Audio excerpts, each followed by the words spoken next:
Mas é muito legal, pessoal. Eu acho muitíssimo legal como é que o crente, ele é um bicho chato, por assim dizer, com estudiosos, né? Vamos ter que compreender, gente, se eu fosse falar aqui com uma pessoa, eu vou estar falando aqui com um crente, tá?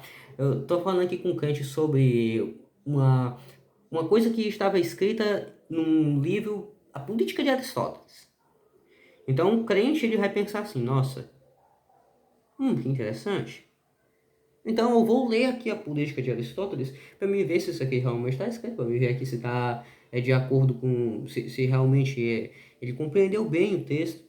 Mas se fala assim, não, eu li na Bíblia tal coisa. Aí o crente ele vai logo perguntar assim, tá, mas você leu em qual livro? Mas estava em qual capítulo? Em qual versículo? Em qual tradução? Era João Ferreira de Almeida, da revista Almeida e Atualizada, estava escrito especificamente em qual linha, em qual parte do versículo. Agora você vai recitar aqui com as exatas palavras que você leu. Cara, o crente, ele é assim. Por um lado, isso é uma coisa muito legal. Porque exige da pessoa que está tentando transmitir um conteúdo bíblico que ele tenha um nível de atenção maior, que ele exercite outras faculdades do seu cérebro. Por outro lado, corre o risco de que a pessoa esteja desviando o foco do, do objeto do texto, daquilo que o texto está se referindo, do referente do texto, e transforme o texto em si em objeto de estudo. Corre esse risco, e muitas vezes acontece. Muitas vezes acontece. É o que acontece, por exemplo, com aquelas pessoas que frescam tanto com a questão da tradução. E é lógico, né? Você tem coisas, hoje eu estava na escola, não, na escola bíblica, e o pastor ele tinha usado uma referência, tinha, é, ele usou um exemplo muito bem colocado.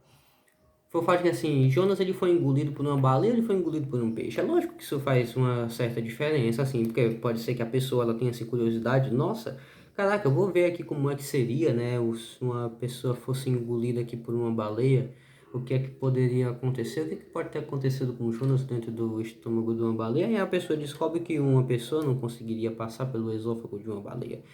Tá, então ou então você tá lendo ali, é um bicho aqui que solta fumaça pelo nariz e que ele é imune a flechas e a armas humanas, e ele é um negócio que é tão pavoroso que ele consegue derrubar qualquer pessoa só de olhar para ela, e as lanças para ele são como se fossem palhas e tem como se fossem conchas, espinhos, e é um crocodilo.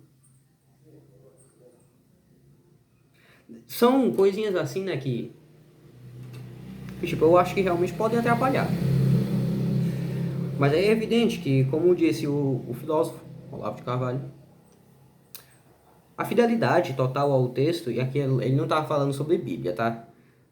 A fidelidade total ao texto ela é uma coisa que é utópica e desnecessária, porque, evidentemente, se você tiver na sua cabeça você conseguir captar exatamente qual era o referente que o autor estava. Qual era o referente do autor, o que era que de fato o autor estava se referindo.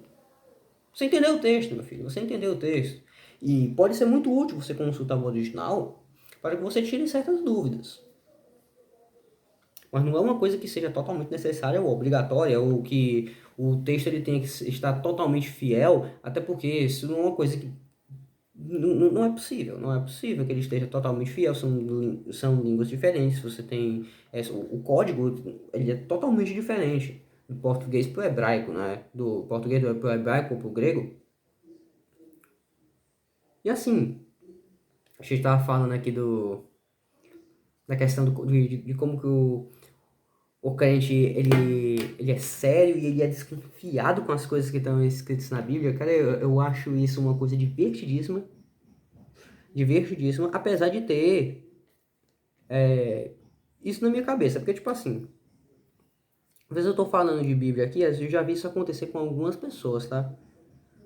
O cara conhece bem a Bíblia. Ele conhece bem a Bíblia, mas ele não decorou a referência, ou ele não decorou especificamente o texto, ele captou ali a ideia, ele pegou o referente, ele está transmitindo aquele dali, aqui tá certo, tá escrito na Bíblia.